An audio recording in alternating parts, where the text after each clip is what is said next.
Tuhanmu ada tiga, rupa-rupa bentuknya. Ada roh bertanduk tujuh, ada. Salam satu Tuhan. Para sahabat, dukung semua ya channel Densa News Muslim. Di like, di subscribe, di share sebanyak mungkin untuk supaya mencegah sahabat-sahabat kita di luar sana tidak terpengaruh terhadap pemurtadan.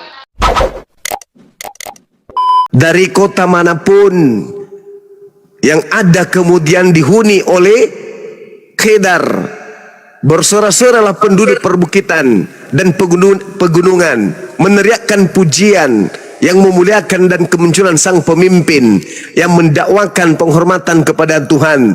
Api kepahlawanan yang akan membakar setiap jiwa, dipegang serta tak akan patah terbunuh, namun selalu selamat dan memenangkan peperangan menghadapi musuh-musuhnya hingga hukum kerajaan Allah ditegakkan. Itu siapa?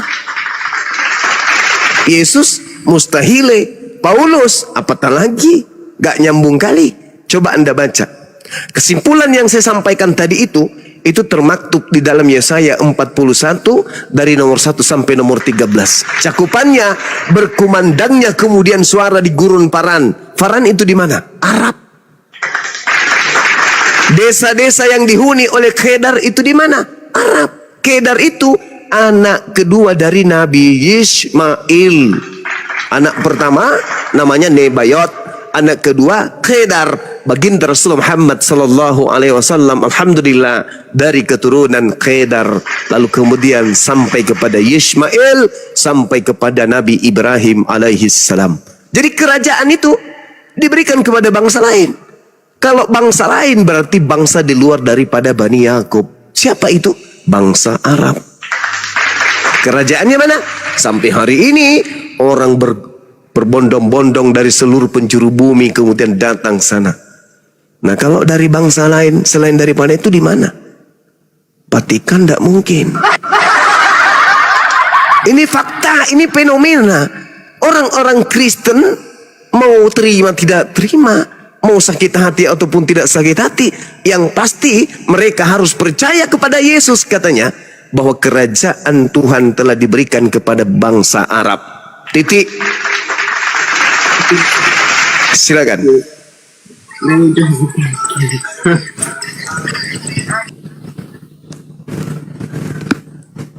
Semoga dicerna dan dipahami ya Bang Domba ya. Itu data yang dibahas. Baik Bang Juma, terima kasih. Silakan. Ya, lagi-lagi ya saya mau tegaskan bahwa tidak ada satupun di dalam nubuatan perjanjian lama yang menubuatkan bahwa tongkat kepemimpinan di dalam kerajaan Yehuda itu nanti akan diserahkan kepada bangsa Arab, atau lebih spesifiknya kepada Nabi Muhammad. Ya. Karena yang dijanjikan di situ bukanlah Nabi Muhammad, bukan juga dari bangsa Arab.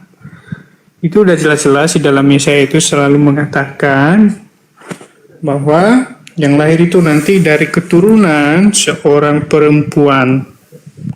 Perempuan yang mana? Perempuan yang muda yang belum pernah bersuami. Seperti itu. Nah, itu digenapi di dalam Yesus. Nah, lagi-lagi dalam kerajaan yang disebutkan di dalam Matius tadi yang dikutip Bang Juma.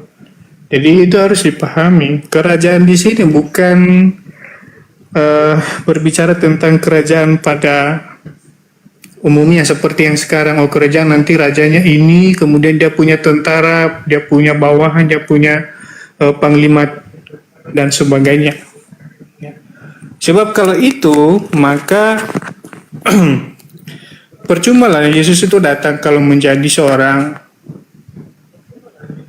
pemimpin kerajaan, ya, seperti yang dimaksudkan Bang Juma tadi. Nah, jadi di dalam Matius itu kerajaan yang dimaksudkan di situ adalah bukan semata-mata kerajaan yang sekarang kita kenal ya, Tapi kerajaan di situ adalah kerajaan yang berbicara tentang kekekalan. Itulah sebabnya dia mengatakan bahwa tongkat kepemimpinan ini, kerajaan ini akan saya berikan kepada bangsa lain. Karena itu berbicara tentang kerajaan surga, kekekalan, penyelamatan bagi bangsa-bangsa lain. Bukan saja kepada bangsa Yehuda, tetapi juga itu berlaku untuk bangsa yang lain. Makanya dikatakan di dalam Matius pasal yang ke-28 katakanlah, pergilah, beritakanlah kabar baik itu kepada semua bangsa. Baptislah mereka, ajar mereka, dan lain sebagainya. Jadi ini bukan berbicara tentang kerajaan yang sekarang kita kenal, oh ini ada pengimanya, ada ininya, tidak. Kemudian punya pasukan, tidak. Tapi ini berbicara tentang kekekalan bangsa umat. Dan yang bisa menggenapi tongkat estafet itu adalah Yesus sendiri. Begitu, dari si proses kelahirannya itu semua tergenapi. Yang menjadi manusia datang ke dunia itu sudah dinubuatkan prosesnya. Dia lahir dari seorang perawan, itu digenapi di dalam Maria. Kemudian dia akan besar, tumbuh, kemudian dia akan melayani. Dia akan ditolak banyak orang. Kemudian dia akan mati. Kemudian bangkit dan naik ke surga. Nah, kalau ini kita Bang Juma sematkan kepada Nabi Muhammad, saya kira syarat-syarat tadi nubuatan yang terdapat di dalam perjanjian lama itu sepertinya itu tidak terdapat dan tidak dipenuhi oleh Nabi Muhammad. Terima kasih, Bang. Iya, baik. Sah-sah saja ketika ada penolakan. Tapi izinkan saya kemudian mengurai satu keadaan yang mustahile kemudian sesuai dengan apa yang Anda harapkan. Anda coba lihat ketika kemudian di dalam kitab yang Anda genggam, bangsa Israel nampak sangat mengingkari akan keberadaan Allah. Di dalam Yesaya bab 1 nomor 1 sampai nomor 3, di situ diterangkan lembu mengenal pemiliknya, tetapi Israel tidak. Keledai mengenal palungan yang disediakan tuannya, tetapi Israel tidak memahaminya. Israel pendosa yang syarat dengan kesalahan. Israel disebut sebagai keturunan penjahat. Yesaya 1 nomor 4. Israel adalah bangsa yang semakin murtad. Yesaya 1 nomor 5. Israel menjadi negeri yang sunyi. Yesaya 1 nomor 7. Hanya sebagian kecil dari bangsa Israel diampuni dan diberikan keselamatan. Yesaya 1 nomor 9. Allah menolak persembahan korban Israel. Yesaya 1 nomor 11. Doa Israel tidak didengarkan oleh Allah. Yesaya 1 nomor 15. Israel dikenal sebagai negeri sundal dan kaum pembunuh. Yesaya 1 nomor 21. Israel kehilangan berkat Allah dan tidak diampuni oleh Allah. Yesaya 22 nomor 5 nomor 14. Dosa-dosa syirik dan kemusyrikan Israel dikenal sebagai penyembah berhala dan sihir yang tidak diampuni. Allah kemudian menajiskan harta kekayaan mereka. Yesaya 2 nomor 6 sampai nomor 9. Jadi bagaimana mungkin kerajaan akan kembali diberikan kepada mereka? Jadi ketika saudara mengatakan yang mengambil kerajaan itu adalah Yesus itu sendiri, Anda ketinggalan perahu, saudara. Yesus, tadi saya sudah membantu Anda. Lukas 1 nomor 33, dan Yesus akan menjadi raja atas kaum keturunan Yakub sampai selama-lamanya, dan kerajaannya tidak akan berkesudahan. Yesus boleh kandas untuk tidak menjadi raja. Yesus kemudian bisa berhenti untuk tidak menjadi keturunan Yakub yang memiliki tahta, boleh. Tapi kerajaan Yehuda itu harus terus berlanjut. Karena Yesus tak mampu memegang tahta, Yesus kemudian tak sanggup memegang aturan-aturan yang Tuhan berikan untuk ditegakkan kepada Bani Israel. Maka dengan lisannya Yesus berkata di dalam Matius 21 nomor 43, karena itu aku Yesus berkata kepada kalian bahwa kerajaan Allah akan diambil daripadamu dan diberikan kepada bangsa lain. Coba dipakai kuping, dipakai hati, dipakai kepala sekali-sekali.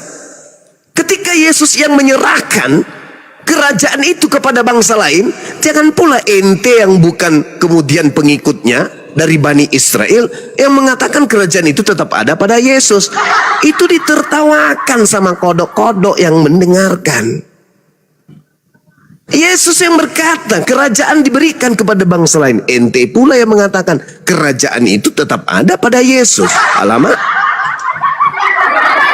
Yesusnya, saudara, sekali lagi dengar, Yesusnya yang berkata kerajaan yang diberikan kepadanya telah diberikan kepada bangsa lain.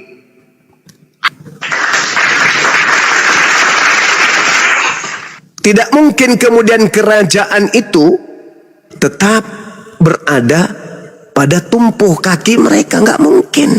Yesus datang di mana dia akan menjadi raja atas kaum keturunan Yakub sampai selama-lamanya, tapi gagal. Belum juga jadi RT, udah rencana disepakati dibunuh oleh Bani Yakub. Muncul kemudian penyesat-penyesat ngaku-ngaku Yesus, bergelar Kristus. Korbannya Anda. Sedangkan kerajaan sudah dialihkan ke bangsa lain. Kepada siapa? Kepada baginda Rasulullah Muhammad sallallahu alaihi wasallam. Sekuat apapun Anda kemudian menolak itulah faktanya. Gak ada penolakan yang bisa menjadikan Anda kemudian menjadi benar. Tak ada. Kenapa? Karena Yesus sendiri yang menerangkan kerajaan Allah akan diberikan kepada bangsa lain. Makanya di dalam Ulangan 18 nomor 18, Allah akan mengutus seorang nabi yang sama seperti Musa, di mana di mulutnya lah kemudian Allah menaruh firman, dan firman yang terlontar dari mulut nabi yang sama seperti Musa ini yang akan melumpuhkan hukum-hukum yang ada di depannya.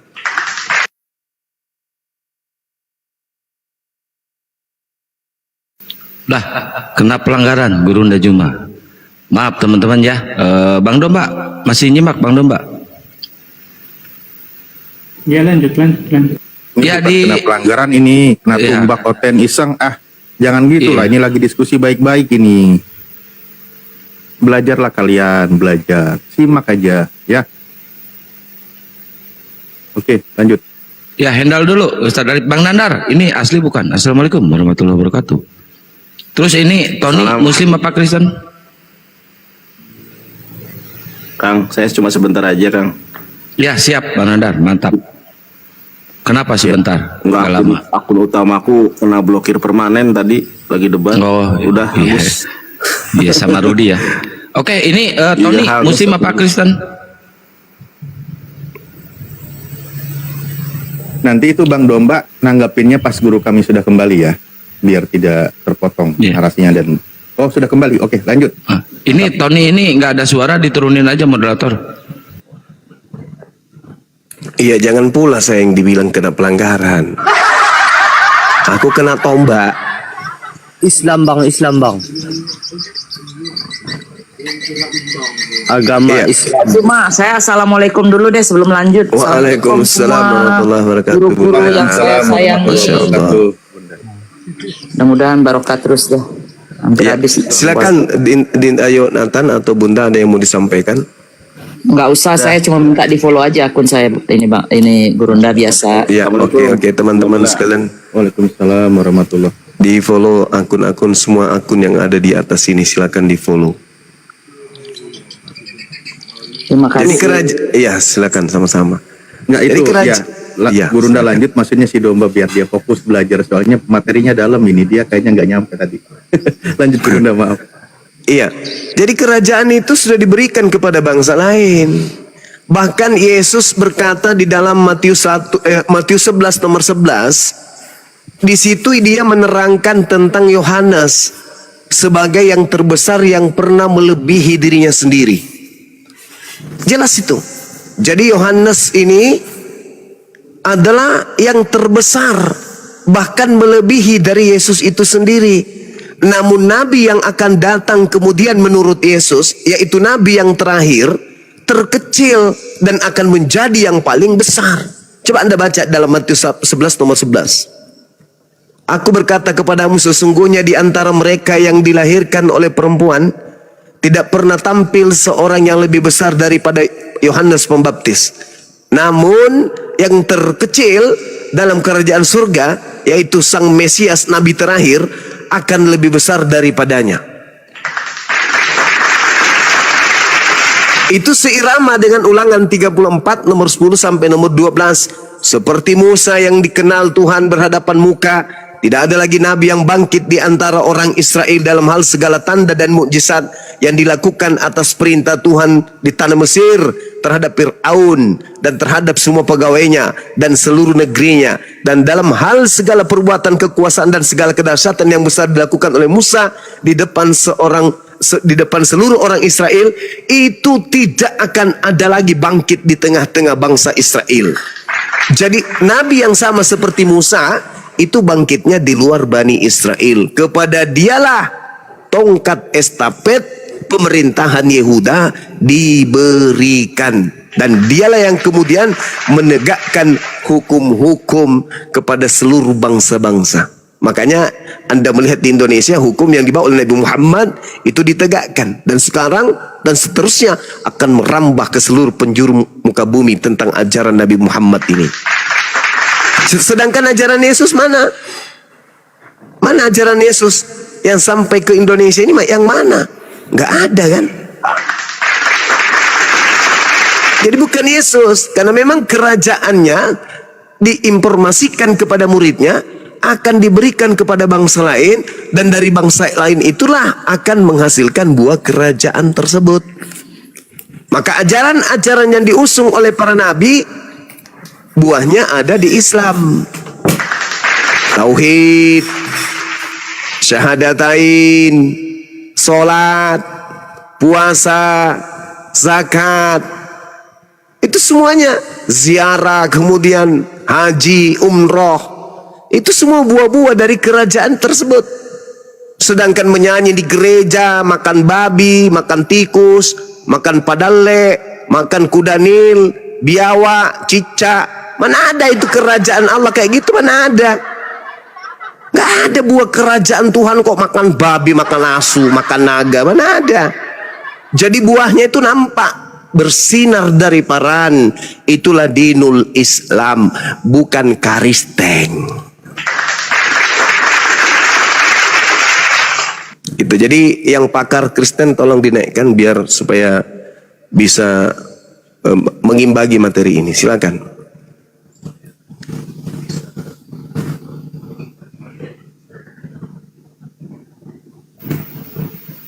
Ya Pak Domba, silakan sambil menunggu temannya nanti. Semoga malam ini dapat pencerahan. Amin. Halo Pak Domba, masih monitor? Semangat Pak Domba, semangat. Oke. Mengungkap kebenaran perlu energi. Lanjut. Oke, tadi panjang kali lebar ya diterangkan oleh Bang Juma. Jadi karena keterbatasan jadi gini aja Bang Juma, biar kita nggak terlalu panjang kali lebar ya. Iya. Kita ambil jalan tengahnya saja, di mana Muhammad itu dituliskan di dalam Alkitab itu Bang. Nabi Muhammad Sallallahu Alaihi Wasallam tidak dituliskan kemudian di dalam kitab yang Anda pegang hari ini. Tidak. Iya, karena kitab yang Anda pegang itu bukan firman Tuhan. Kitab yang Anda pegang itu bukan kitabnya Nabi Musa, bukan kitabnya Nabi Isa alaihissalam. Bagaimana mungkin ada Nabi Muhammad di dalamnya?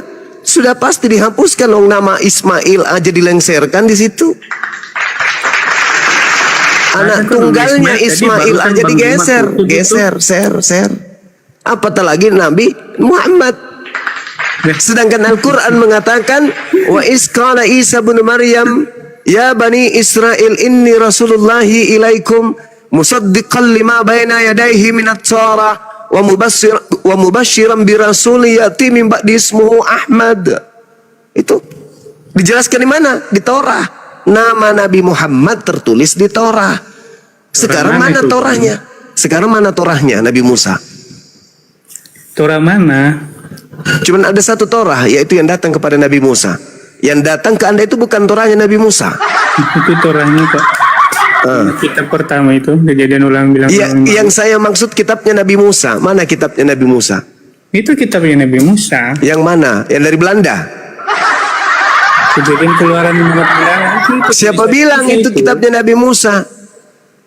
Iya, itu Musa, Nabi Musa. Dari mana Anda mengatakan Nabi Musa pakai bahasa Indonesia? Dari Alkitab itu sendiri dia menuliskan di situ. Nggak ada, itu bukan kitabnya Nabi Musa, kawan.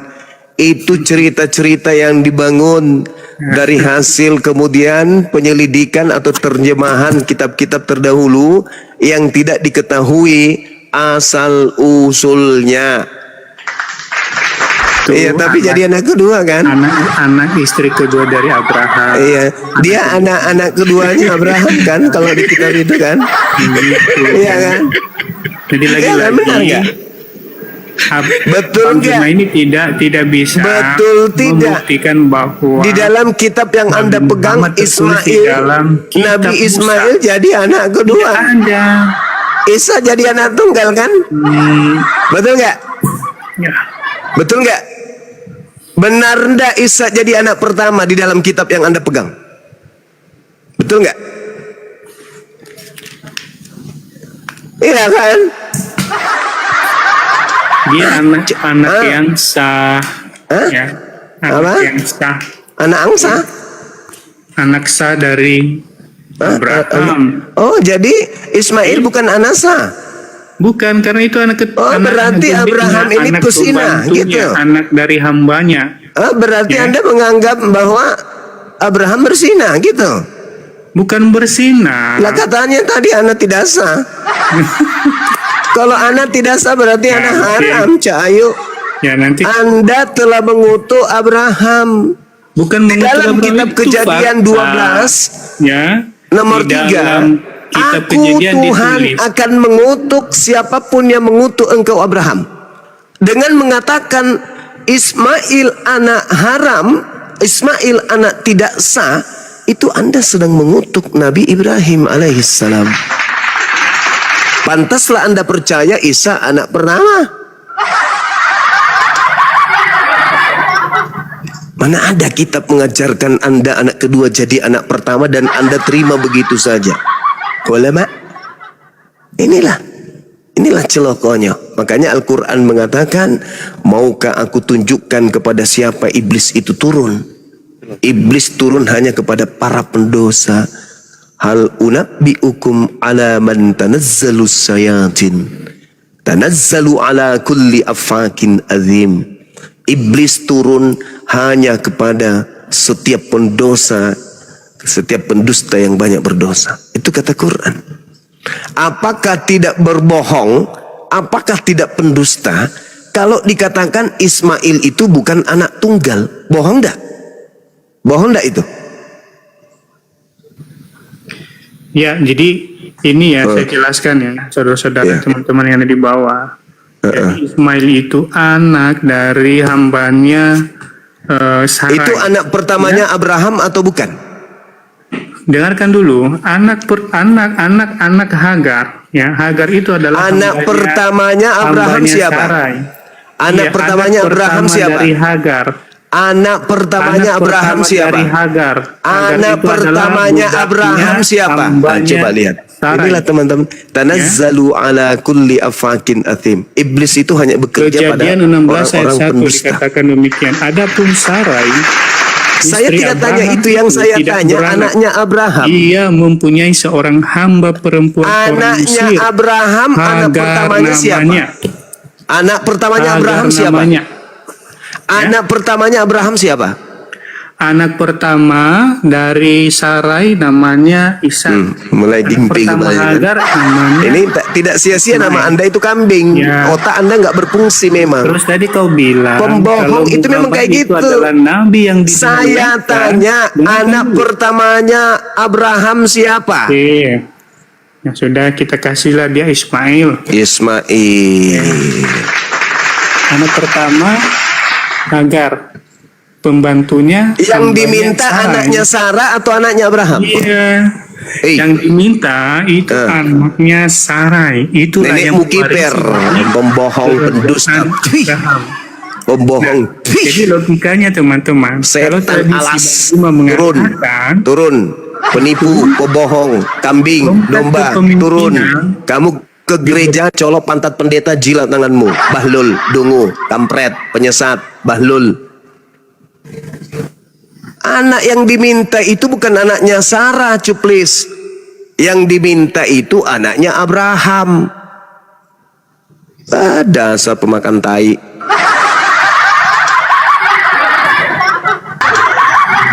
buntu. Bukan otaknya buntu, memang setan di dalam. Hal unabbiukum ala man tanazzalu syayatin, kata Allah.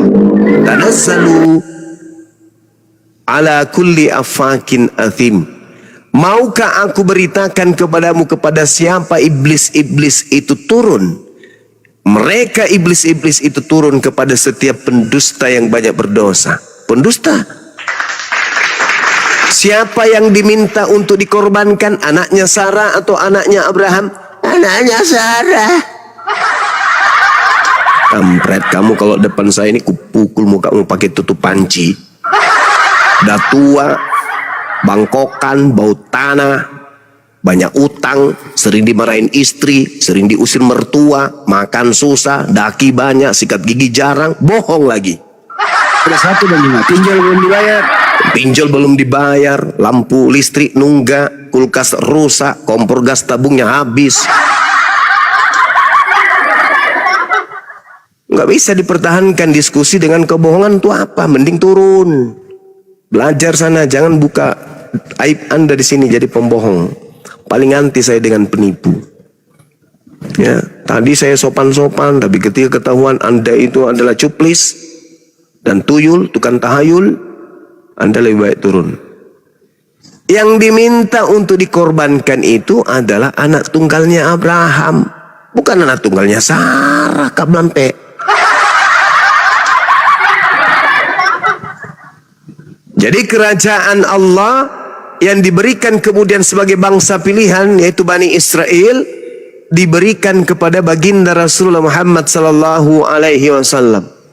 Allah memang awalnya berkata, inni ma'akum, aku bersama dengan kalian. Walaqad aghazallahu mithaqa bani Israil wa ba'athna minhum 12 naqiban. Wa qala Allahu inni ma'akum la in aqamtumus shalah wa ataitumuz zakah wa amantum birusuli. Aku bersama dengan kamu.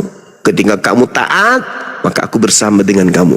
Akan tetapi ketika kamu ingkar, faman kafara ba'da dzalika minkum faqad dalla sawa'as sabil. Itu kata Allah. Maka dia akan tersesat dari jalan yang lurus. Makanya ketika kemudian pengingkaran demi pengingkaran, pengingkaran demi pengingkaran dilakukan, kemudian maka kerajaan itu diberikan kepada baginda Rasulullah Muhammad sallallahu alaihi wasallam, dan buahnya masih ada sampai hari ini. Apa buah dari kerajaan Yehuda yang bisa kau dapatkan? Ada. Ada. Cuma nuklir dan bom yang bisa diberikan kepada Yerusalem Palestina. Tak ada yang lain. Yang namanya kerajaan itu ada rajanya, ada tahtanya, ada istananya, ada prajuritnya, ada kebangsaan, ada kerajaannya. Orang-orang tunduk kepadanya, orang datang bersiara kepada kerajaannya. Itu baru kerajaan yang mantap. Ini kerajaan coba nuklir, bom, bunuh orang, bunuh orang, bunuh orang, itu aja. Kerajaan apa itu? Dan itu pun Yesus sudah mengatakannya di dalam kitab saudara sendiri. Matius 21 jelas dia katakan kerajaan akan diambil. Saking histerisnya kerajaannya diambil, bom sana bom sini, bom sana bom sini. Gak peduli anak-anak kecil, pokoknya bom bom bom bom. Kenapa? Sakit hati, kerjaannya dialihkan kepada bangsa Arab.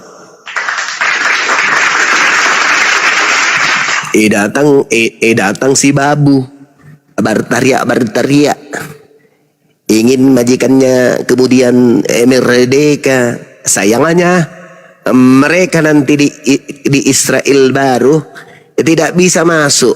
Kenapa tidak bisa masuk di Israel baru? Disebabkan di dalam kitabnya mereka Yesaya 52 nomor 1. Orang yang tidak bersunat nonotnya haram hukumnya masuk ke Yerusalem. Capek lu bela-belain, tapi ternyata Israel baru nanti kalian tidak bisa masuk ke sana. Kenapa? Karena nonotmu masih punya lidah panjang di depan.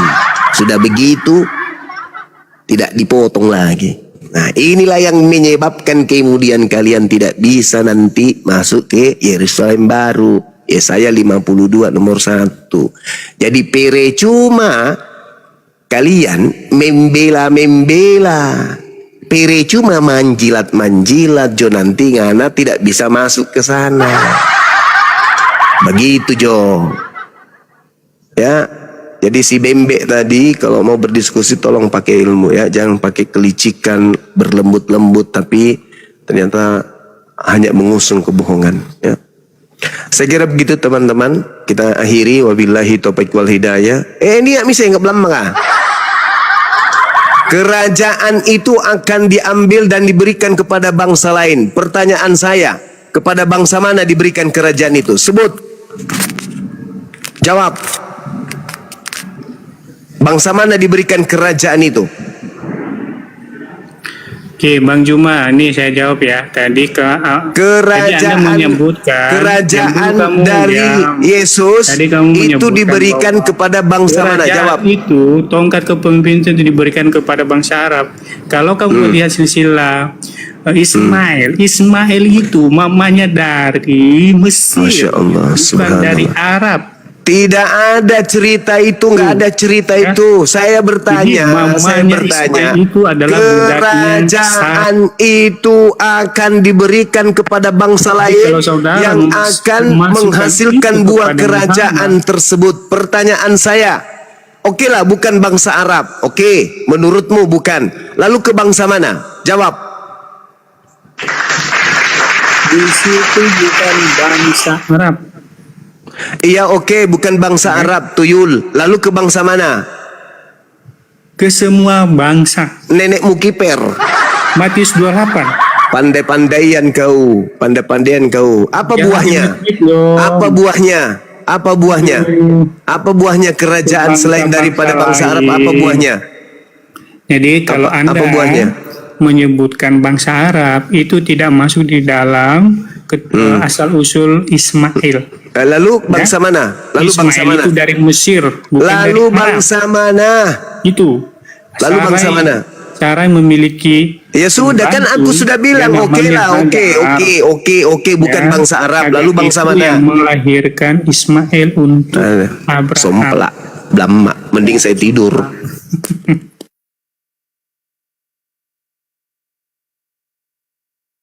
Syukur.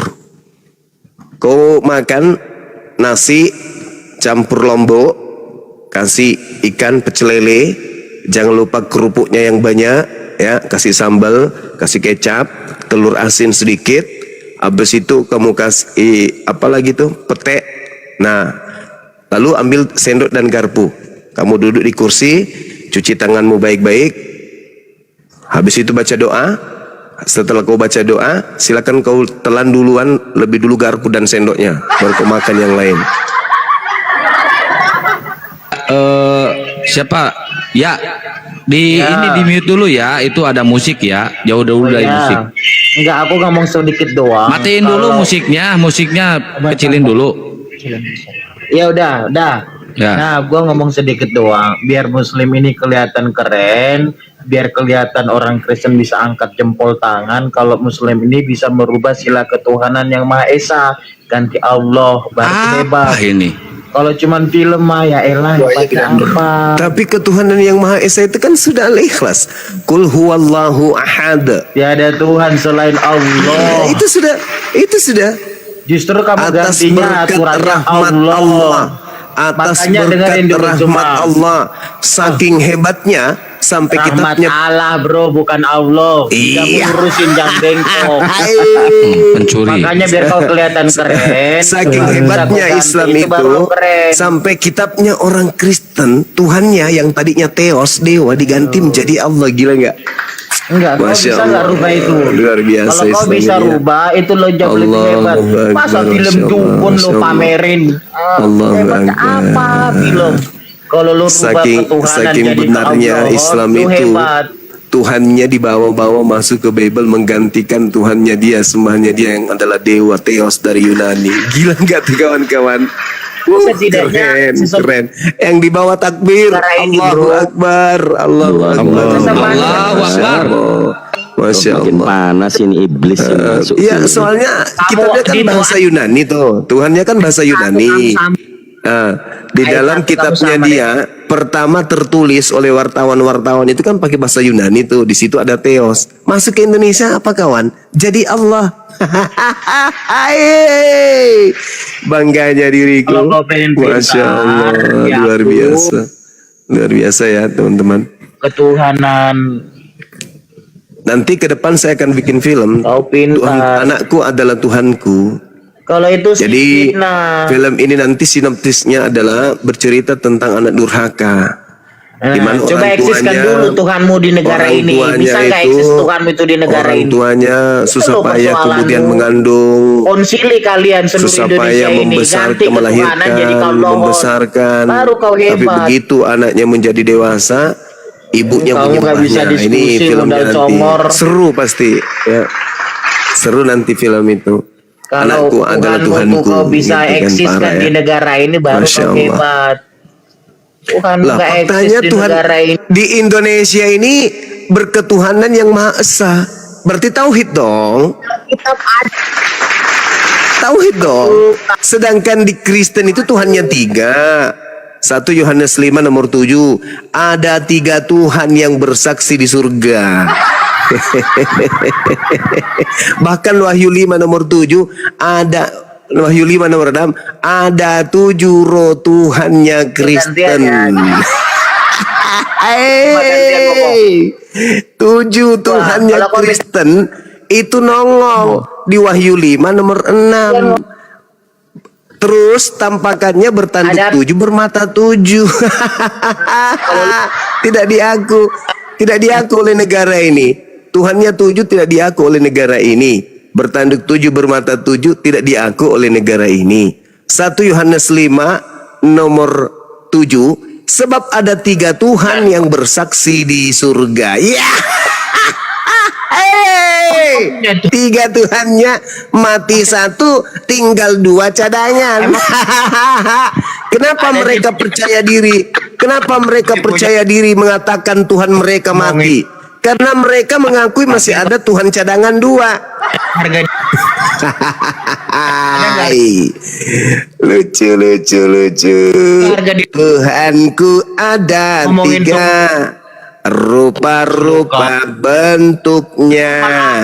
Ada yang berbentuk roh, ada bertanduk 7 bermata 7. Matilah Tuhan daging dar.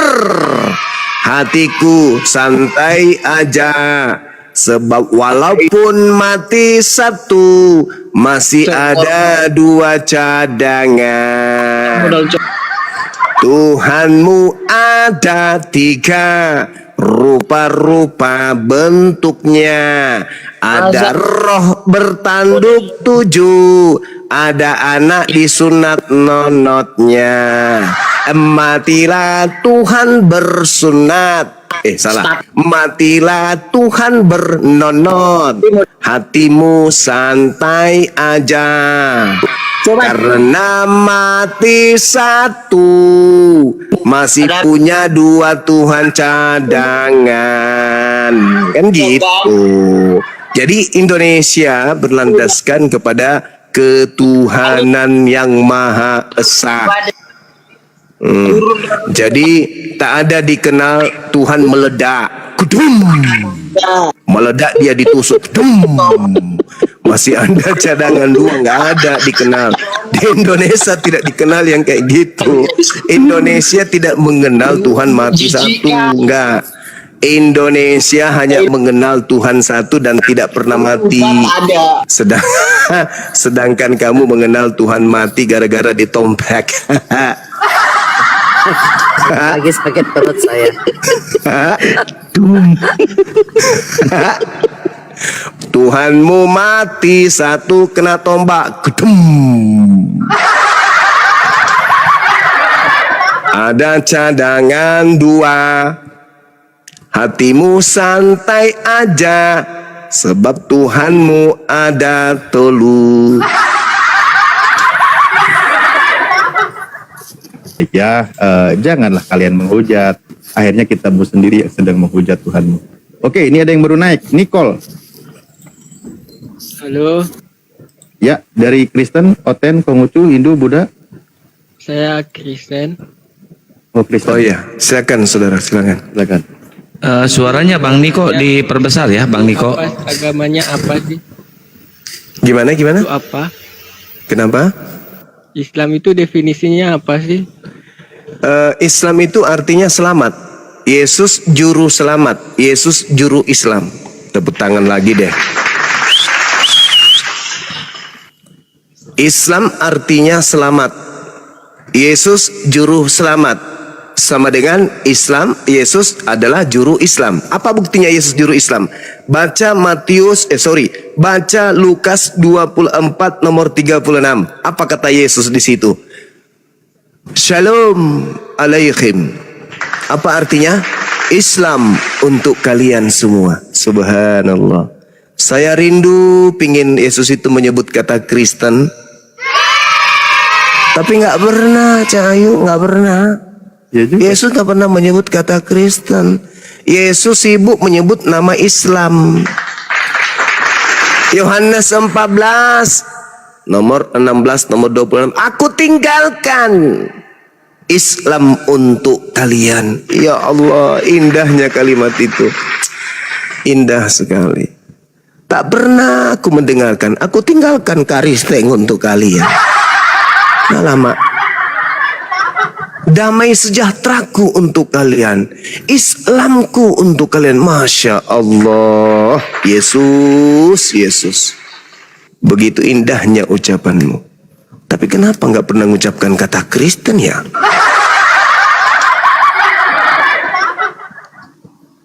Jadi jawabannya?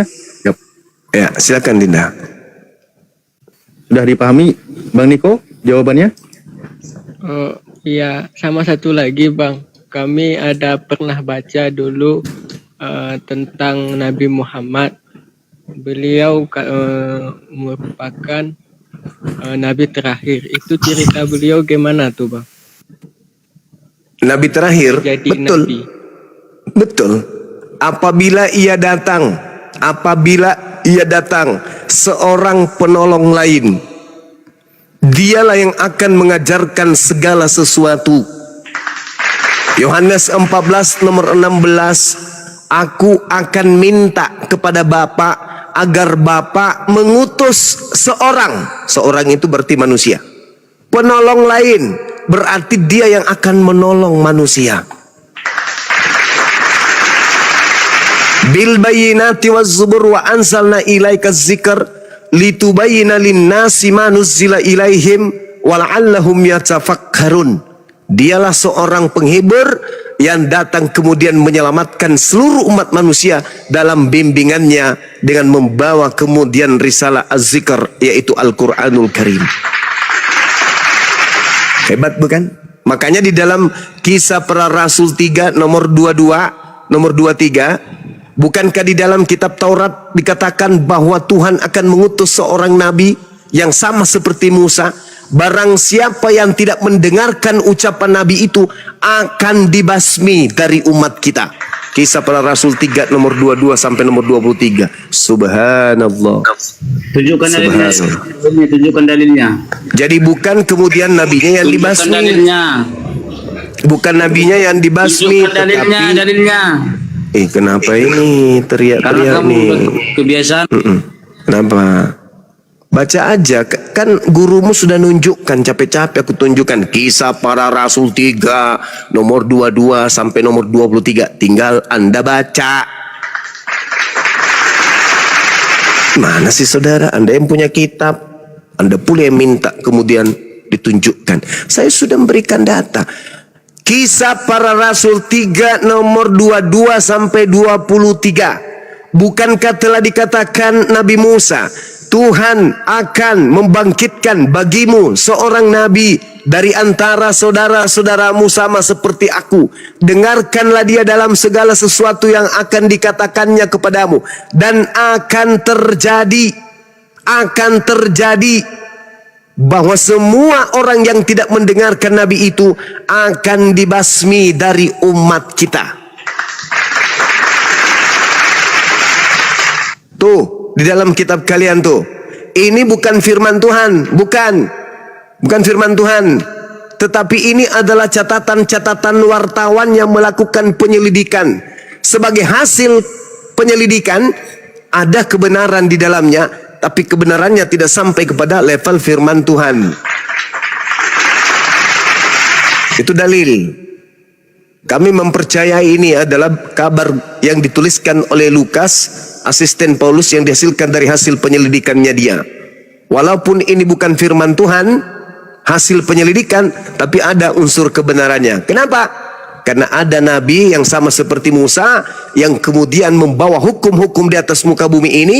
Siapa yang tidak mendengarkan hukum-hukum itu, bahkan cenderung melawan hukum itu, akan dibasmi. Itu kawan, makanya ini kata innal ladzina kafaru min ahlil kitabi wal musyrikin fi nari jahannam khalidina fiha abada. Tuh bukti pembasmiannya. Dibasmi semuanya, dibakar dengan api neraka. Sama seperti di dalam Matius 7:22-23. Orang yang tidak melakukan kehendak Allah akan diusir masuk ke dalam api neraka. Dan Yesus sendiri mengatakan, aku tidak mengenal kalian. Kalian semua adalah pembuat kejahatan. Kenapa? Karena tidak melakukan kehendak Allah. Di dalam Kejadian 17 nomor 14, barang siapa yang tidak menyunat nonotnya, maka dia harus dilenyapkan dari sebangsanya, karena dia telah membatalkan hukum kekalku. Artinya, orang-orang yang tidak bersunat kayak kalian itu semuanya akan dibasmi dalam api neraka. Yesaya 66 nomor 15, nomor 16, nomor 17. Aku Tuhan akan datang untuk membakar habis semua orang yang makan babi dan makan tikus sekaligus. Siapa itu? Kristen. Kalian akan dibasmi. Sudahlah, bertobatlah kawan. Jadi Kisah Para Rasul 3:22-23 itu akan datang seorang nabi yang sama seperti Musa. Siapa yang tidak mendengarkan nabi tersebut akan dibasmi. Saya kira demikian, kita akhiri. Wabillahi taufiq wal hidayah. Assalamualaikum warahmatullahi wabarakatuh. Waalaikumsalam. Terima kasih Gurunda, mantap, sudah ditutup. Oke, Niko sudah dipahami ya? Sudah, Bah. Tapi Oke, saya masih sudah. penasaran, Nabi Muhammad itu orangnya gimana sih? Dia manusia, sebagaimana manusia pada umumnya. Beliau bermata dua, rambutnya sebahu. Beliau bertubuh kekar.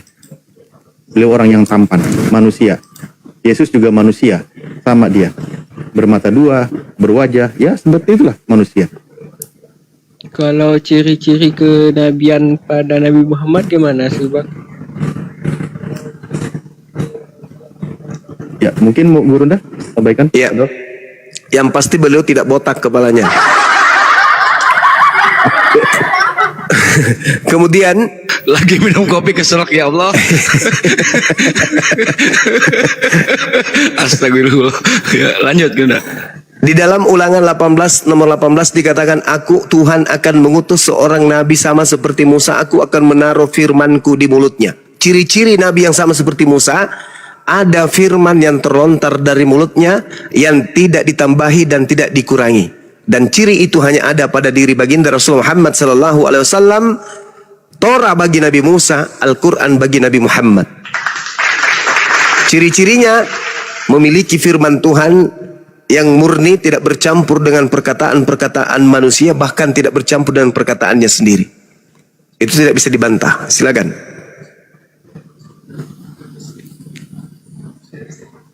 Oke, jelas Bang Niko? Jelas Bang. Mantap. Dari sekte mana saudara Niko ini? Saya Dari mana Bang? Advent, Saksi Yehova, Mesianik, Protestan, saya tahu nih, Bang. Katolik. Saya Kristen, kurang belajar. Oh, Soalnya saya lepas aja gitu. masuk akal nggak kalau Tuhan menjelma menjadi bukan Tuhan? Kayaknya nggak mungkin. Nggak mungkin. Kalau Tuhan dibunuh manusia, boleh nggak? Kayaknya enggak sih, soalnya kan itu tuh. Apalagi? Ya udahlah kalau begitu. Belajarlah saudara ya. Mudah-mudahan bisa sampai kepada Islam ya. Terima kasih Bang. Sama-sama. Ya, Selamat sering-sering malam aja. Iya. Malam.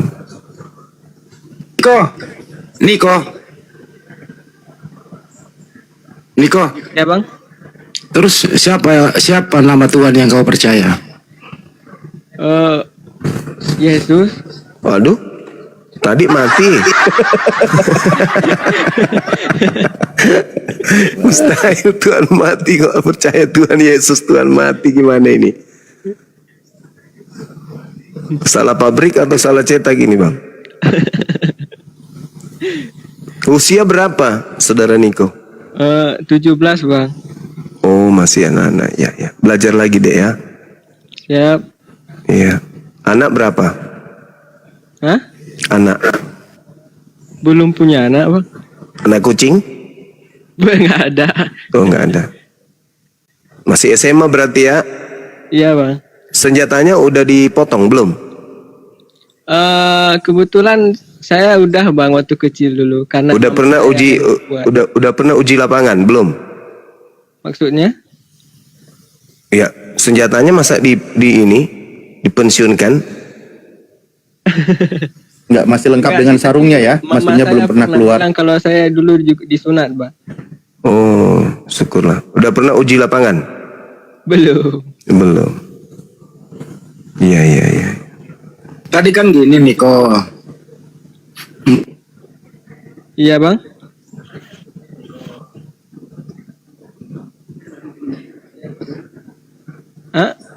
Mohon maaf. bisa nggak Tuhan berhenti? Tidak bisa lah. Nggak bisa. Bisa. Waktu dia menjadi Yesus, menurut Anda itu Yesus itu Tuhan atau bukan?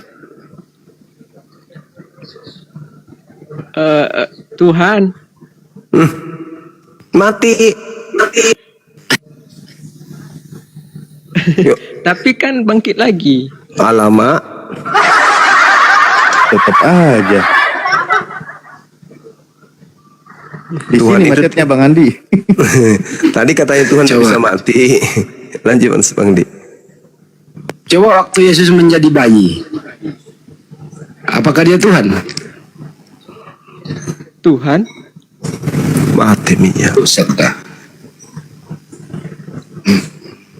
Kan jadi bayi Bang, nggak bisa ngapa-ngapa dia. Masa Tuhan kayak gitu? Tapi sering dibilang untuk melemahkan dirinya jadi manusia. Lalu yang jadi Tuhan saat itu siapa? Yesus juga harusnya kan. Lucu. Robek kepala robek. Otak jadi meleleh dibuat. Memang doktrin dogma ini membuat kita semakin cerdas kan ya? Tuh. Saya pun juga bingung ini kan soal perjanjian lama sama perjanjian baru. Untuk apa ada perjanjian lama kalau udah ada perjanjian baru gitu? Iya. Betul. Tapi saya kagum juga sama Nabi Muhammad. Beliau saya baca orangnya nggak pernah marah. Bahkan waktu perang aja kalau nggak salah nggak pernah bunuh orang. Iya, betul. Allahumma salli ala Sayyidina Muhammad wa ala ali Sayyidina. Niko, Iya bang. waktu Yesus di bumi dia manusia atau Tuhan? Manusia bang. Kan ada tubuhnya. Manusia Bang Andi. Ya. Apakah manusianya Yesus bertuhan? Kayaknya Ateis. Kirain ateis. Saya baca Yesus tuh pernah sujud itu dulu. Matius 26. Salah. Ya. Pintar. Masuk akal enggak kalau Al-Quran mengatakan bahwa Tuhan itu satu? Gimana bang? Masuk akal enggak kalau di dalam Al-Quran mengatakan kalau Tuhan itu satu? Aduh gimana ya? Masuk akal sih. Nah, kalau Tuhan dua bisa enggak? Masuk akal enggak? Kayaknya enggak sih. Ya, karena nanti Tuhan sama kuasa nanti iya, rebutan. Rebutan tahta, betul? Iya bang. Kalau dikatakan bahwa Tuhan itu tempat bergantungnya segala sesuatu, masuk akal enggak? Masuk akal bang. Ada enggak Tuhan itu tergantung daripada lain? Bukan Tuhan dong. Mantap sekali. Masuk akal enggak kalau Tuhan itu tidak beranak dan tidak diperanakkan? Masuk akal bang. Bisa enggak Tuhan itu beranak? Kalau itu kayaknya enggak lah. Enggak ya, Masya Allah. Masuk akal enggak kalau tidak ada yang setara dengan Tuhan? Enggak mungkin lah ada yang setara soalnya yang cipta kok. Allahu Akbar. Inilah yang ada di dalam kaidah iman umat Islam. Qul huwallahu ahad. Katakanlah Tuhan itu satu. Allahus samad. Tuhan itu tempat bergantungnya segala sesuatu. Lam yalid wa lam yulad. Tuhan itu tidak beranak dan tidak diperanakkan. Walam yakullahu kufuwan ahad. Tuhan itu tidak ada satupun yang setara dengan dirinya. Itu dalam Islam. Nah, kalau dalam Kristen, Qul huwallahu ahad. Katakanlah Tuhan itu satu. Enggak cocok. Karena kalau dikatakan satu-satunya Tuhan adalah Yesus, Bapak mau kemana? Roh Kudusnya mau ngapain? Allahus samad. Tuhan adalah tempat meminta segala sesuatu. Sementara Yesus yang malah meminta kepada Bapa. Lam yalid wa lam yulad. Tuhan tidak beranak dan tidak diperanakkan. Tidak mungkin bagi Kristen. Sebab Yesus itu adalah anak manusia, diperanakkan. Walam yakul lahu kufuwan ahad. Tak ada satupun yang setara dengannya. Kalau ini didudukkan pada Yesus tidak mungkin. Karena manusia yang lain pun setara dengan Yesus. Jadi gugur semuanya. Apa yang saudara Niko, adik Niko akui tadi, itu kemudian bertentangan habis dengan keyakinan Anda sekarang, yaitu Kristen. Makanya orang-orang berakal dari Kristen itu yang belajar perbandingan agama, rata-rata sudah tinggalkan agamanya. Karena menurut mereka ini nggak masuk akal. Agama yang tidak masuk akal sudah pasti bukan dari Tuhan. Karena Tuhan itu maha mengetahui akal manusia. Sampai saking taunya akal yang ada pada diri manusia, maka Tuhan menurunkan kemudian aturan yang berkesinambungan, selaras, serasi, satu paket dengan akal. Kalau ada agama yang tidak masuk akal, berarti agama itu bukan dari yang maha mengetahui. Karena terjadi kontradiksi. Tidak mungkin Tuhan tidak maha mengetahui. Kok kontradiksi dengan akal? Nggak mungkin. Sedangkan Tuhan mengutus kita untuk menjadi khalifah pemimpin di atas muka bumi ini, maka senjata untuk melumpuhkan bumi ini itu adalah akal. Maka akal tidak boleh bertentangan dengan agama. Harus selaras. Jadi kalau ada agama yang bertentangan dengan akal, maka itu bukan pasti dari Tuhan. Itu adalah agama buatan manusia. Nah, agama Anda mengatakan Tuhan Anda itu mati dibunuh makhluk penciptaannya sendiri. Masuk akal enggak? Enggak masuk akal. Gitu dari saudara adik Adinda Niko. Tapi saya kembalikan kepada adik ini, silakan belajar. Kalau di agama kami itu tidak ada paksaan. Karena hanya orang-orang yang belajarlah yang bisa sampai ke Islam. Hanya orang yang menggunakan akal lah yang bisa sampai ke Islam. Kalau ada orang egois, ego, sombong terhadap belajar, sombong terhadap ilmu, ya tidak bisa masuk Islam. Karena Islam itu sejak pertama diturunkan aja disuruh membaca. Artinya disuruh berakal. Iqra, bacalah. Baca dengan hatimu, pendengaranmu, Tuhan juga maha kuasa, Bang. matamu, lisanmu, perasaanmu, pikiranmu. Itu dibaca. Baca semuanya. Misalnya saya melihat gambar kucing, pikiran saya bekerja. Maka saya membaca, oh ini pasti kucing. Maka lisan saya mengatakan kucing pasti ini. Tapi kalau tidak membaca, perasaan yang nggak dipakai, akalnya nggak dipakai, buta, maka dia bisa saja mengatakan ini adalah kutu atau ini adalah laba-laba. Kenapa? Karena dia tidak ikra. Nah, untuk melumpuhkan alam semesta ini, manusia harus ikra. Untuk menjadi anak SD harus ikra. Menjadi SMP ikra. Menjadi SMA ikra. Menjadi sarjana ikra. Menjadi profesor ikra. Menciptakan ini ikra. Membuat itu ikra. Ya, berencana tentang sesuatu program ikra.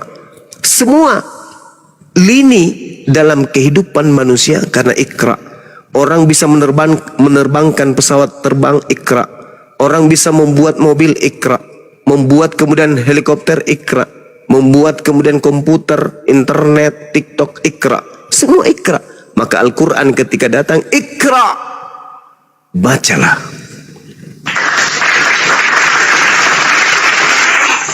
Seperti itu saudari, adik-adik saya Niko. Jadi kalau mau sampai kepada kebenaran yang hakiki, maka ikra, silakan sering-seringlah membaca.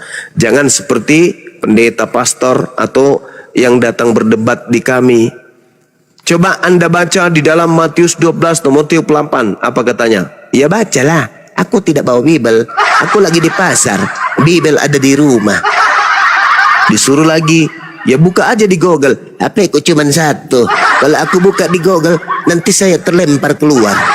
Artinya dia tidak membaca. Bagaimana mau sampai kepada kebenaran, kitab yang dianggap suci, yang menjadi pedoman imannya saja enggak ditahu. Lucu itu. Artinya tidak ada kecintaan kepada kitab suci tersebut. Artinya kitab itu tidak memiliki daya tarik. Sampai-sampai pemegangnya, umatnya yang mengatakan ini pegang apa kitabnya, itu tidak tertarik untuk membacanya. Kalau Al-Quran coba. Al-Quran ketika dibacakan, jangankan umat Islam, di luar Islam pun jatuh cinta terhadap Al-Quran itu. Hal unabbi'ukum ala man tanazzalus sayatin. Tanazzalu ala kulli affakin adhim. Yulquna as-sam'a wa aktharuhum kazibun. Wasyu'ara'u yattabi'uhumul ghawun. Alam tara annahum fi kulli wadi yahimun wa antum yaquluna ma la yaf'alun. Jadi ada daya tarik dari kitab itu. Kenapa? Karena itu adalah untaian kalimat-kalimat langit dari Yang Maha Suci.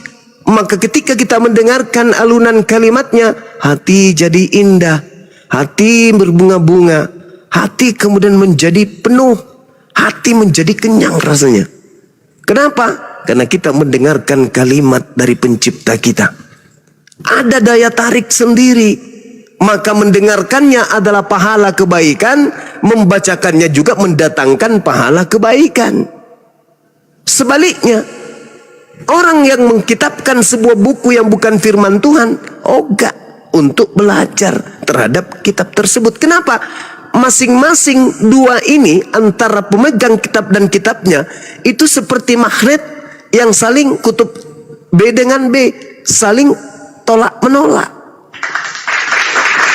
Yang kitabnya tidak ada daya tarik, yang kemudian yang punya kitab tidak merasa tertarik.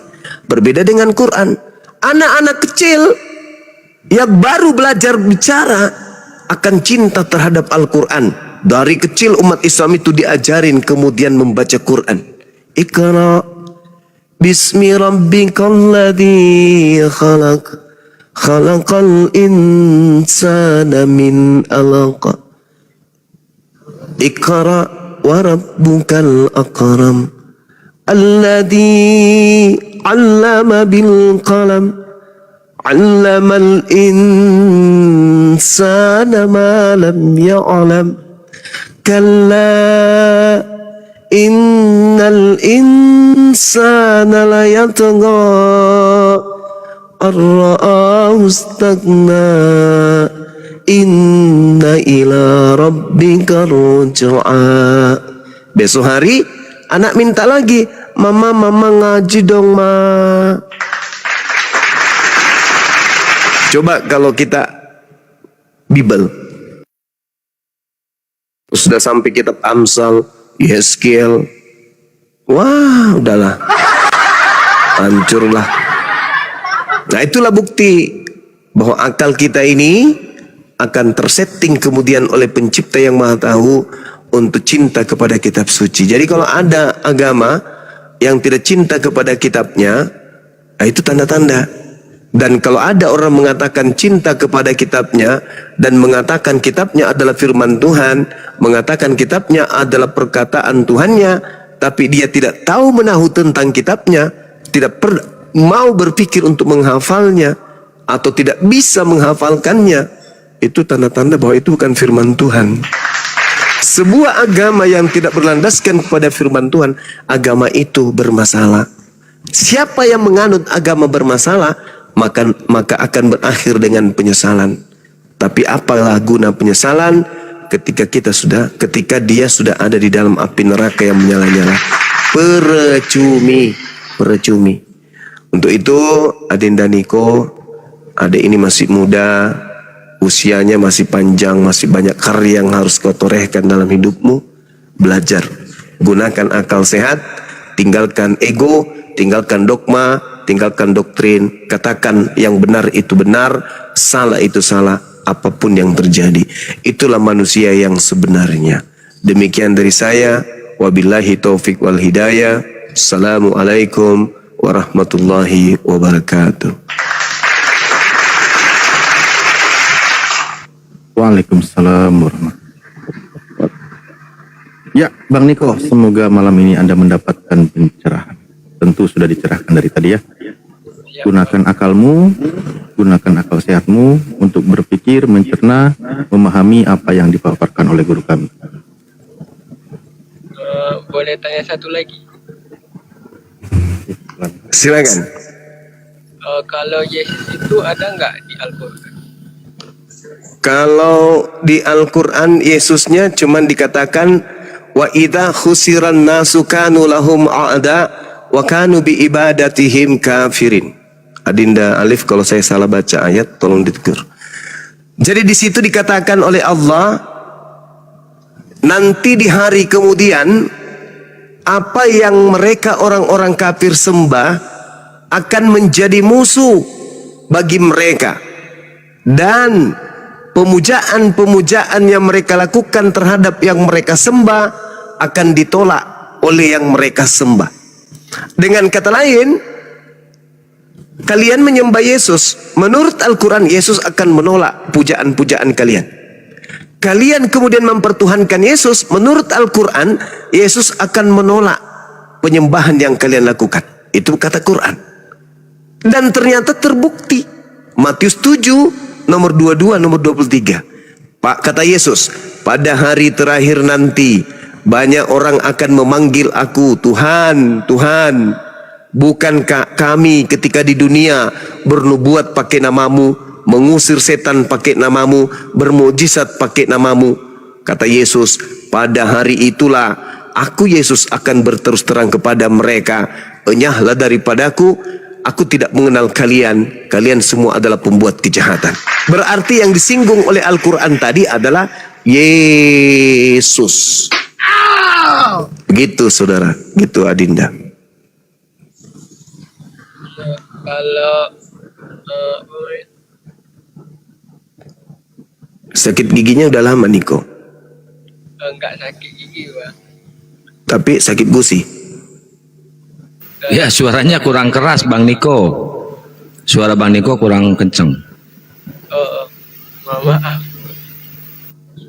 Ini saya mau nanya soal ini. Saya sering lihat orang Kristen yang untuk bela-bela agama sering bilang bahwa Injil ini nggak pernah dirubah, tapi Muslim percaya kalau Injil ini udah dirubah. Diubah yang mananya, Pak?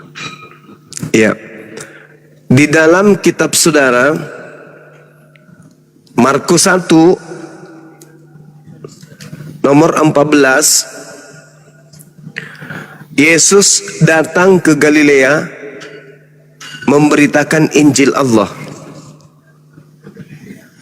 Ketika saudara bertanya, apa yang dirubah? Injil yang dimaksud oleh Al-Quran itu adalah Injil yang datang kepada Nabi Isa alaihissalam, yaitu Nabi yang lahir di tengah-tengah Bani Israel tanpa ayah. Dan di dalam Kristen, orang yang lahir tanpa ayah di tengah Bani Israel itu bernama Yesus. Nah, kebenaran di dalam kitab saudara Markus 1 nomor 14, di situ Yesus memberitakan Injil Allah. Sudah pasti ketika Nabi Isa menerima Injil, Injilnya dari Allah. Ketika Nabi Isa menjelaskan tentang Injil, berarti dia sedang menjelaskan Injil Allah. Berarti Injil yang dimaksud Al-Quran adalah wahyu yang diterima oleh Nabi Isa alaihissalam, yaitu apa yang diterima oleh Yesus. Nah, Yesus membicarakan dan mengajarkan, mengabarkan tentang Injil Allah. Mana Injil Allah tersebut yang diberitakan oleh Yesus? Gak ada lagi kan? Yang ada pada Kristen hanya Injil Markus, Injil Yohanes, Injil Matius, Injil Lukas. Sedangkan Yesus mengajarkan Injil Allah. Tak pernah Yesus mengajarkan Injil Lukas, Injil Markus. Tak pernah Yesus itu mengajarkan surah-surah Paulus. Berarti Injil sudah mengalami perubahan. Seperti itu. Adik siapa Niko? Apakah Yesus memberitakan Injil Lukas? Nehi. Tidak. Apakah Yesus memberitakan Injil Yohanes? Enggak. Injil Markus? Enggak. Injil Matius? Enggak. Injil Allah yang disampaikan oleh Yesus. Sama enggak? Enggak sama. Berarti sudah dirubah. Nah, itulah yang dikatakan Al-Quran. Ya ahlal kitab, lima talbisunal haqqa bil batil wa taktumul haqqa wa antum ta'lamun. Seperti itu, Adinda Niko. Ini mau bahas soal Nabi Musa, Bang. Nabi Musa. Di kitab saya sering dengar pendeta bilang Musa langsung berbicara dengan Tuhan Iya. di Bukit Tursina. Terus Apakah Tuhan yang berbicara dengan Musa itu Yesus? Tapi sedangkan Yesus lahir setelah Nabi Musa. bukan, Yesus itu bukan berbicara kepada Nabi Musa, bukan. Dia itu manusia yang hadir setelah dilahirkan oleh ibunya. Oh, Ya, oh gitu. iya. Itu ucapannya di dalam Yohanes 8:42. Aku datang bukan atas kehendakku sendiri. Berarti dia bukan Tuhan. Tapi dia adalah manusia yang dicipta berdasarkan atas kehendak Tuhan. Kalau ini kayak sering Kristen bilang Nabi Muhammad, mohon maaf bang, pedofil itu betul nggak kawin dengan anak 9 tahun? Nah, kalau dikatakan pedofil, harus ada korbannya. Pedofil itu harus punya korban. Kenapa? Karena pedofil ini itu adalah satu kelainan seksual yang cenderung suka kepada anak-anak. Ya. Artinya, kalau kata pedofil ini menyeramkan bagi kita nih, apatah lagi bagi korbannya. Jadi kalau berbicara mengenai pedofil, harus ada pelaku, tapi harus ada korban. Tidak disebut kemudian seseorang itu pedofil kalau tidak ada korbannya. Nah, Nabi Muhammad SAW tidak ada korban pedofil yang ada pada dirinya. Nggak ada. Kalau seorang korban pedofil itu akan trauma, ketakutan, dan dia harus butuh pembimbing, harus ada konseling, harus ada mentor yang mengembalikan kejiwaannya yang sudah dirusak oleh pelaku pedofil tadi. Harus ada kemudian jadi korban. Nah, cari mana korban pedofilnya. Itu satu. Itu tidak akan mungkin korbannya cuma satu, enggak. Itu akan banyak korbannya. Nah, cari siapa korban-korban dari pedofil yang Rasulullah lakukan kalau memang beliau seperti itu. Ketiga, kalau Rasulullah itu pedofil, berarti yang pantas menggelarinya adalah orang yang sezaman dengannya. Bukan orang yang hidup 2000 tahun setelahnya. Cari siapa yang pernah mengatakan Rasulullah demikian. Orang tua dari korban pedofil yang dia lakukan, keluarganya, masyarakat setempat, atau siapa? Tak ada sama sekali. Berarti itu adalah tuduhan yang dihasilkan dari berita hoaks yang tidak bisa dipercaya. Baginda Rasulullah Muhammad SAW kemudian menikahi istrinya Siti Aisyah. Itu di antara usia 17 tahun dan 18 tahun. Bagaimana dengan cerita yang mengatakan dia dinikahi dan serumah 9 tahun? Ya, periksa perawihnya, lihat sanadnya. Karena secara histori, sejarah, Perang Uhud, Perang Badar, syaratnya untuk ikut harus berusia minimal 15 tahun. Sedangkan Siti Aisyah ikut pada saat Perang Badar. Berarti Rasulullah sudah hidup, berarti Siti Aisyah sudah berusia 15 tahun pada saat Perang Badar, Perang Uhud. Sedangkan pada saat Perang Badar, Siti Aisyah belum menjadi istri Rasulullah. Ini sejarah. Sejarah yang tidak bisa kemudian dipungkiri karena itu adalah kejadian. Kejadian yang benar-benar terjadi. Perang Badar, Siti Aisyah belum menjadi istri. Dan di situ usianya sudah 15 tahun. Berarti gugurlah yang tadi. Gugur yang tadi. Nah, sedangkan Siti Aisyah sedikit pun tak ada tanda-tanda kalau dirinya itu korban pedofil. Justru satu-satunya istri dari sekian ada istri Rasulullah, di antara istri-istrinya Siti Aisyah lah yang paling banyak menghafal perkataan-perkataan Rasulullah. Bagaimana mungkin seorang korban pedofil mau menghafal setiap kata dari pelaku pedofil terhadap dirinya? Bagaimana mungkin seorang korban pedofil menderita setelah ditinggal oleh suaminya, oleh pelaku pedofil terhadap dirinya? Gak mungkin. Justru mendengarkan suaranya saja korban pedofil akan trauma yang sangat-sangat dahsyat. Bahkan bisa sampai berujung kepada bunuh diri. Minimal orang itu gila. Ketika dia dewasa akan menjadi trauma yang sangat panjang. Bagaimana mungkin? Sedangkan Siti Aisyah sedikit pun tak ada tanda-tanda itu. Bahkan dia sangat-sangat mencintai Rasulullah. Jadi tuduhan ini muncul dari barat, dihembuskan sampai ke Indonesia. Tak ada itu. Rasulullah bukan pedofil. Itu yang ingin saya sampaikan kepada saudara atau Adinda Niko. Justru kalau kita berbicara dan berdasarkan akal sehat,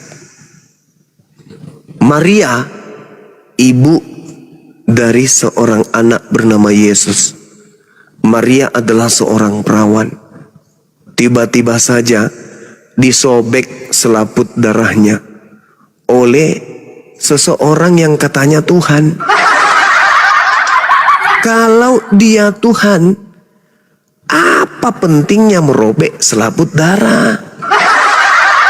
Kalau dia Tuhan, apa urgennya dia datang lahir dalam kandungan membuat kemudian seorang wanita perawan dituduh dan diusir dari kampungnya gara-gara hamil tanpa suami? Kalau dia seorang yang ternyata adalah Tuhan, apa coba kebutuhannya sampai dia harus keluar melalui rahim, melalui vagina, melalui selaput darah? Kalau dia adalah Tuhan, apa coba manfaatnya untuk alam semesta ini dia jadi bayi dulu? Iya. Kalau dia adalah Tuhan, apa coba yang diinginkan sampai dia harus nangis dulu baru netek? Dia harus disuapin dulu, diceboin dulu baru bisa tumbuh menjadi anak-anak. Kalau memang dia harus Tuhan dan mengikuti pewayangan-pewayangan, ajaran-ajaran, dongeng-dongeng terdahulu, maka dia cukup turun dari langit, bicara di tengah langit.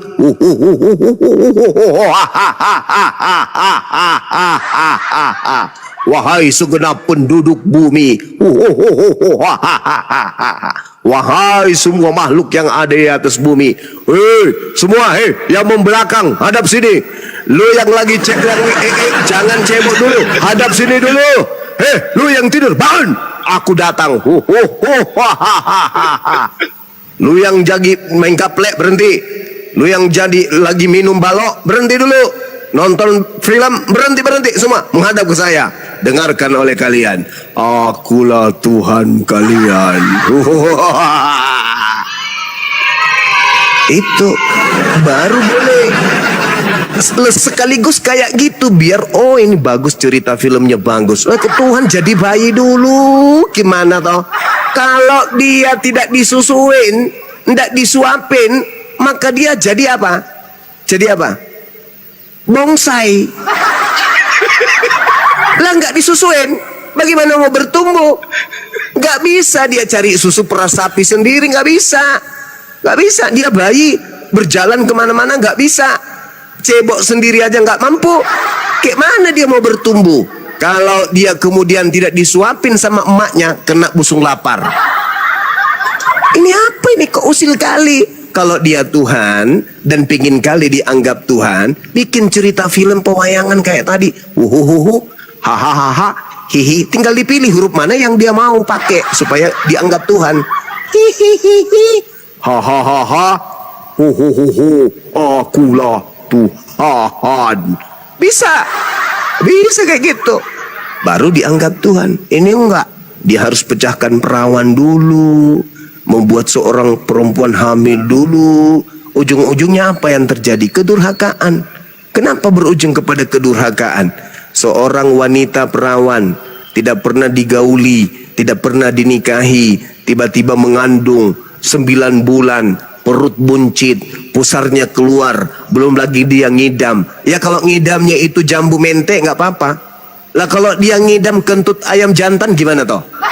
Maka nggak tersiksa wanita tersebut. Wanita ini akan tersiksa, sangat tersiksa mencari kentut ayam jantan, dan ayam jantannya harus ayam jantan yang apa? Itu warna orange. Sudah gitu kentutnya yang hari Jumat nggak boleh bercampur dengan kentut yang lain. Gimana dong? Siksa orang tuanya nih. Belum habis sampai di situ. Keluar dia jadi bayi. Pada saat itu belum ada bubur sumsum, belum ada sun yang dijual. Susu apa, bubur apa tuh yang ada sekarang di Indomaret? Belum ada. Nah kalau bayinya ini minta buburnya itu terbuat dari apa? Sagu. Susah dia. Dia harus ke Papua cari sagu, dia harus ke Ambon cari sagu, dia harus ke Palopo di Luwu cari sagu. Di sana mana ada sagu? Gak bisa dia. Nah itulah usilnya konsep seperti itu. Sudah begitu beranjak dewasa dia. Diajak sekolah, diajak dewasa, dia jadi dewasa. Sudah dewasa, mau tahu apa? Dia harus disembah oleh siapa? Oleh yang mengandungnya. Jadi ibunya ketika berdoa, wahai anakku yang adalah Tuhanku, kasihanilah ibumu yang adalah juga hambamu ciptaanmu. Aku adalah ibumu yang sekaligus adalah hambamu, yang adalah ciptaanmu, memohon kepadamu wahai anakku yang adalah Tuhanku. Apanya yang kayak gini? Apa enggak gepeng kepala mikirkan yang kayak gitu-gitu? Ya gepeng lah. Bocor halus lah kepala ini untuk terima yang kayak gitu.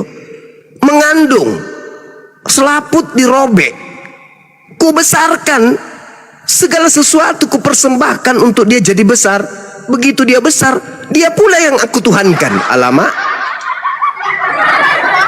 Wahai anakku yang adalah Tuhanku, kasihanilah ibumu yang juga adalah ciptaanmu.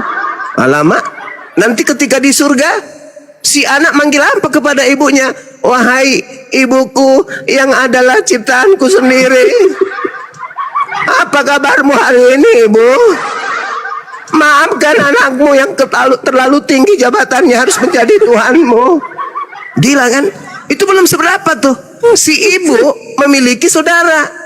Jadi tante pun punya, sepupu juga punya. Wahai saudara-saudaraku dan sepupu-sepupuku, perkenalkan teman-teman, ini sepupu-sepupu Tuhan. Dan ini tanteku Elizabeth, adalah tante dari Tuhan pencipta langit dan bumi. Dan pamanku Zakaria juga adalah omnya Tuhan. Gila kan? Kayak mana? Rasulullah dituduh pedofil, sementara Tuhan yang mereka sembah usilnya minta ampun. Gila kan? Bisa terjadi nepotisme. Ketika kemudian sepupu Tuhan korupsi, koruptor, banyak dosa, ketika di hari pengadilan, ini saudara dengan saya, ini sepupu dengan saya, ini sepupu. Malaikat bilang, Tuhan, ya paman, ini namanya Zakaria. Terus, ini dosanya terlalu banyak Tuhan, dia harus disepak sampai ke neraka. Tunggu dulu, jangan kayak gitu. Ini om saya bro, ini suami dari tante saya Elizabeth. Jangan kayak gitu kali lah, kan aku Tuhan. Jadi gimana bos? Ya udah lewat jendela lah masuk, biarkan ke surga lewat jendela. Tapi dia ya simpang aja di desa, ketemu dengan artis-artis, yang penting surga deh. Nepotisme terjadi coy. Kalau Tuhan usil jadi kayak begitu, itu namanya Rambo Kabona. Nah ini, jadi gimana ceritanya? Kita memiliki konsep agama yang merobek-robek kemanusiaan kita. Naluri kemanusiaan kita menjadi naluri kebinatangan. Karena itu disebabkan akal sudah tak berfungsi sudah. Wahai Tuhanku yang adalah anakku, Kenapa sih kamu harus tidak mengistimewakan aku?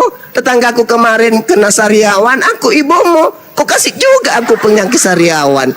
Malah anusku yang sebelah kiri tumbuh bisul. Kejam kali kau, wahai anakku yang adalah Tuhanku. Bah, parah kalau ada agama kayak gitu.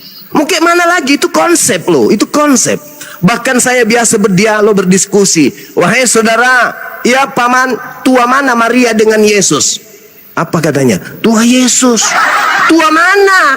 Yang melahirkan atau yang dilahirkan? Tua yang dilahirkan katanya. Apa enggak gimpe kepala kita menghadapi orang yang kayak gitu? Hilang ingatan kita, langsung dibuatnya cahayu. Parah itu Dinda. Parah itu adik Niko. Jadi mumpung dirimu masih bisa lah diselamatkan ya. Keluarlah dari konsep-konsep pewayangan kayak gitu. Karena itu tadi di awal, Qul huwallahu ahad. Katakanlah Tuhan itu ahad. Allahus samad. Tuhan itu tergantung kepadanya segala sesuatu. Bukan dia yang tergantung kepada ibunya. Mama, karena aku belum sanggup berjalan, Ma. Ya, kenapa anakku yang adalah Tuhanku? Tolong kemudian tetein aku dong. Aku mau mimi. Oke, mana kalau ada tuh kayak gini, hancur dunia ini, hancur. Ngeri kalau ada yang kayak gitu-gitu, ngeri. Nah, jadi satu-satunya solusi untuk menerima keadaan seperti itu doktrin dan dogma. Nah, itulah yang terjadi saat sekarang. Kami Apologet Islam Indonesia hadir untuk menyampaikan risalah kebenaran itu, tapi ya acap kali dibilang pehujat, penista dan seterusnya. Padahal ya ini karena cinta kasih, karena Islam itu adalah rahmat. Rahmat itu bahasa Arab artinya cinta kasih. Kami diperintahkan untuk memberitakan rahmat cinta kasih kepada alam semesta ini.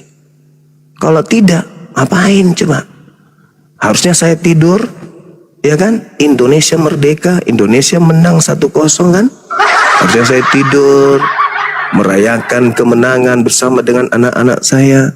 Tapi karena saya ingat kalian, kasihan saudara-saudara saya ini, kalau mereka harus mati meninggalkan dunia dalam keadaan menyembah kepada sembahan yang usil kepada seorang manusia wanita. Jadi saya terpanggil, ngantuk-ngantuknya saya ini tidak digaji, ya, tapi tetap aja kemudian semangat untuk memberikan edukasi kepada teman-teman. Saya nggak digaji, kawan. Saya tidak nggak digaji. Ya. Udahan. Gimana dek? Kalau muslim itu, Keterusan ini nanti nih. Ya gimana? Kalau muslim ibadah itu mereka baca apa sih?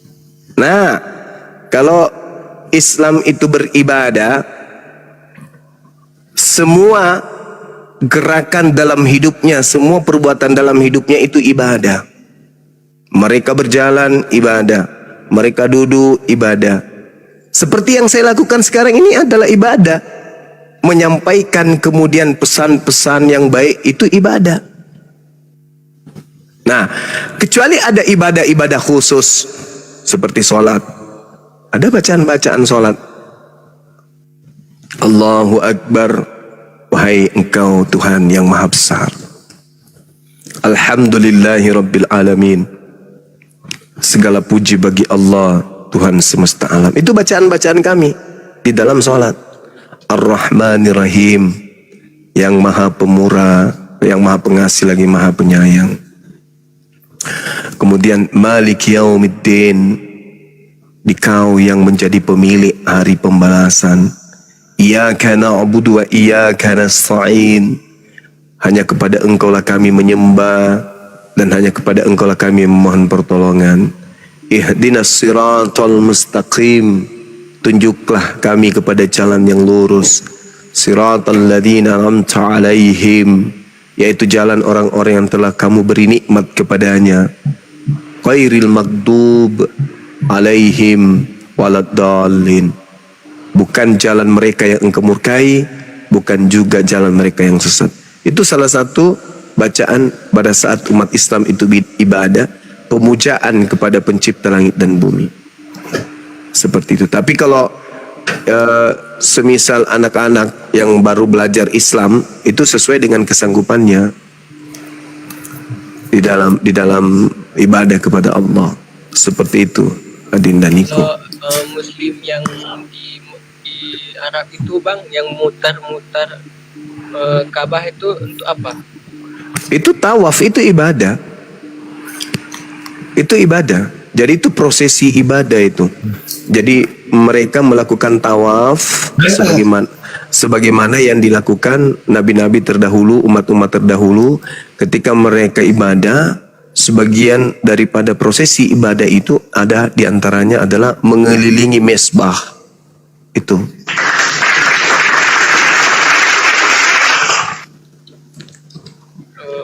Makasih bang untuk malam ini, saya dapat banyak ilmunya. Iya. Kalau berbicara mengenai mutar-mutar atau tawaf di Ka'bah, itu nanti bisa dibaca di di Mazmur 26 nomor 6. Mazmur 26 nomor 6. Ya, jadi mengelilingi rumah ibadah atau mesbah atau baitel atau bait Allah atau bait Allah atau baitullah, itu bisa dilihat di Mazmur 26 nomor 6. Aku membasuh tanganku, tanda tak bersalah, lalu berjalan mengelilingi rumahmu, ya Tuhan. Seperti itu. Saya kira demikian untuk sementara. Ya, tapi yang membuat saya kagum sama Islam itu adalah Nabi Muhammadnya sih. Allahu Akbar, Allahu Akbar, Allahu Akbar, Allahumma salli ala sayyidina Muhammad wa ala perilaku beliau. Sallu ala Nabi. Meskipun bukan kitab ya, tapi buku-buku cerita. Allahu Akbar, Masya Allah. Pernah nggak baca buku apa gimana? sih yang diajari sama Nabi Muhammad itu?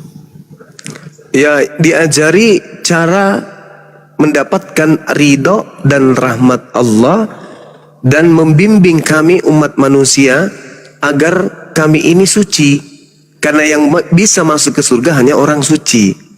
Al-Quran menjelaskan kemudian dalam surah Al-Jumu'ah kedatangan beliau baginda Rasul Muhammad SAW itu untuk mensucikan manusia. Huwallazi ba'atha fil ummiyina rasulan minhum yatslu alaihim ayatihi wa yuzakkihim. Jadi kalau di Kristen itu ada dogma Yesus menebus dosa, kalau di Islam Nabi Muhammad bukan penebus, tapi Nabi Muhammad adalah penghapus dosa. Jadi Nabi Muhammad menghapuskan dosa, bukan menebus dosa, tapi menghapuskan dosa. Contoh, saya memiliki dosa, kemudian saya beribadah, saya puasa, saya beramal soleh, memberikan rezeki sebagian kepada saudara-saudara, maka itu adalah menghapuskan dosa saya. Amalan-amalan ibadah yang saya lakukan yang diajarkan oleh Nabi Muhammad itu adalah amalan-amalan penghapus dosa. Jadi Nabi Muhammad itu datang wa yuzakkihim untuk mensucikan manusia Islam. Beliau mensucikan. Apa buktinya?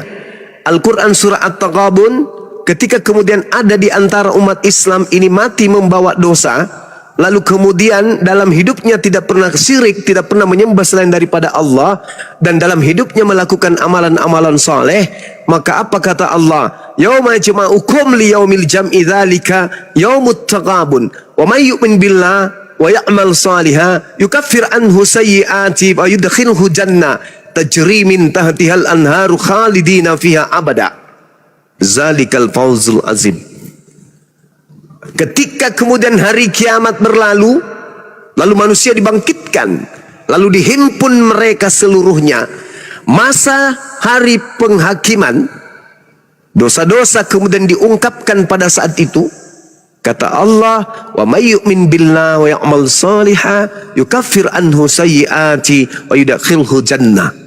Dan barang siapa di antara mereka kemudian beriman kepada Allah pada saat hidup di dunia dan mengerjakan amal saleh pada saat dia hidup di dunia, maka niscaya Allah akan menghapuskan dosa-dosanya dan memasukkannya ke dalam surga. Mereka kekal hidup di dalamnya selama-lamanya. Itulah keuntungan yang sangat agung. Artinya Nabi Muhammad ini penghapus dosa. Bukan beliaunya, tapi ajarannya. Dengan mengikuti ajaran beliau, maka dosa-dosa umatnya akan dihapuskan. Jadi dia bukan penebus, tetapi dia adalah penghapus. Keren mana kira-kira? Penebus dengan penghapus. Oh, keren penghapus. Masya Allah.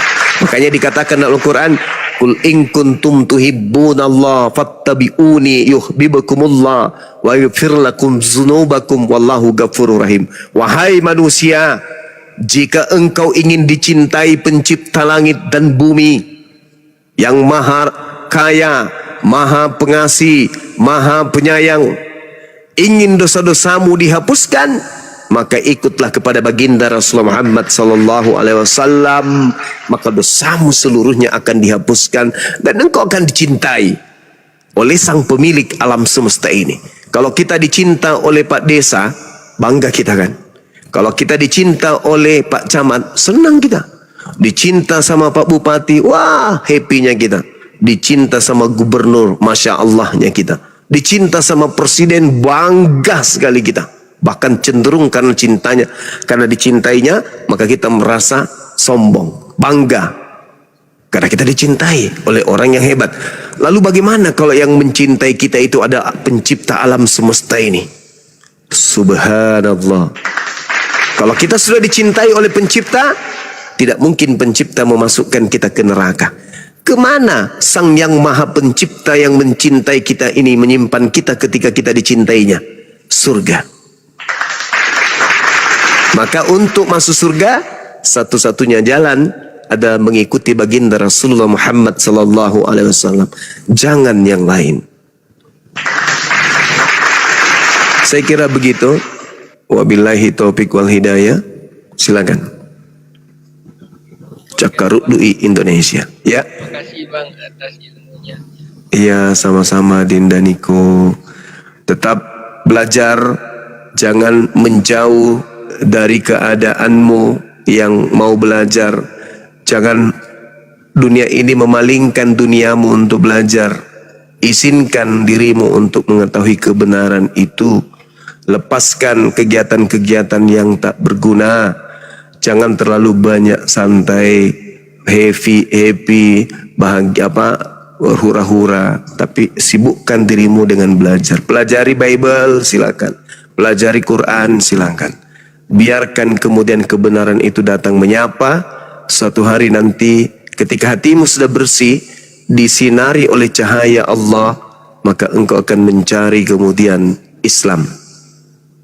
Karena hidayah itu adalah hak prerogatif setiap manusia ciptaan Allah. Saya kira begitu Adik Niko. Maafkan kalau saya banyak bercanda. Yang pada intinya apa yang saya sampaikan ini adalah benar-benar apa yang saya temukan di dalam Al-Quran. Dan guyonan saya itu berlandaskan kepada apa yang tertulis dalam Bible. Saya kira begitu.